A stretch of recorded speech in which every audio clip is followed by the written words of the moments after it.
آپ सल्लल्लाहु अलैहि वसल्लम ने इरशाद फरमाया कि दुनिया फ़ायदा उठाने की चीज़ है और दुनिया में सबसे ज़्यादा फ़ायदा देने वाली चीज़ नेक बीवी है। इस हदीस पाक से ये अंदाज़ा लगाया जा सकता है कि दुनिया की सबसे बड़ी दौलत एक नेक और अच्छी बीवी है। यहाँ पर इस बात पर तवज्जो दीजिए कि यहाँ पर खूबसूरत और मालदार और बड़े ख़ानदान वाली लड़की को नेक बीवी और अच्छी बीवी नहीं कहा जा रहा, लेकिन किसी औरत के अंदर अगर खूबसूरती है, हुस्न जमाल है, वो अच्छे ख़ानदान से है, ये सब भी अच्छी सिफ़ात हैं। अगर किसी में हो तो बहुत ही अच्छी बात है।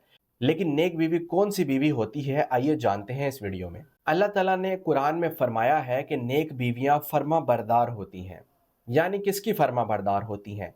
अल्लाह ताला की भी फर्मा बरदार होती हैं और अपने खाविंद की भी फर्मा बरदार होती हैं। यानी अल्लाह ताला के जो दिए हुए अहकामात हैं औरतों को, जो औरत उन अहकामात को पूरा कर रही है, मसलन वो नमाज पढ़ती है, रोज़े रखती है, पर्दा करती है, तो वो अल्लाह ताला की फर्मा बरदार है और वो एक अच्छी और नेक बीवी है। और इसी तरह अपने खाविंद की भी फर्मा बरदार हो, यानी कि खाविंद अगर उसको किसी अच्छी और भली बात का हुक्म दे रहा है, अगर उसमें उसकी इताअत व फर्मा बरदारी करने वाली हो, तो वो औरत भी नेक और अच्छी है। आप सल्लल्लाहु अलैहि वसल्लम ने इरशाद फरमाया, जिसका मफहूम है कि जो औरत 5 वक्त की नमाज पढ़े, रमज़ान के रोज़े रखे, अपनी शर्मगाह की हिफाजत करे और अपने खाविंद की फर्मा बरदार हो, तो उससे क़यामत के दिन कहा जाएगा, जन्नत के जिस दरवाजे से दाखिल होना है, दाखिल हो जा।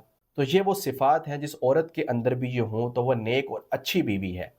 और ऐसी बीवी अगर किसी के पास है तो वो इंसान बड़ा ही खुशकिस्मत है।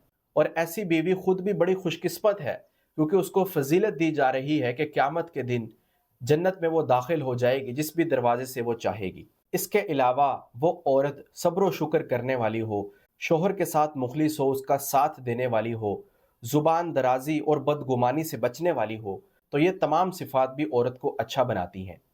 जहाँ औरत के अच्छा और नेक बनने की अशद ज़रूरत है, वहीं मर्दों को भी चाहिए कि वो ख़ुद को भी अच्छा और नेक बनाएं, ख़ुद को भी वो अल्लाह ताला की इताअत और फर्मा बरदारी में लगाएं।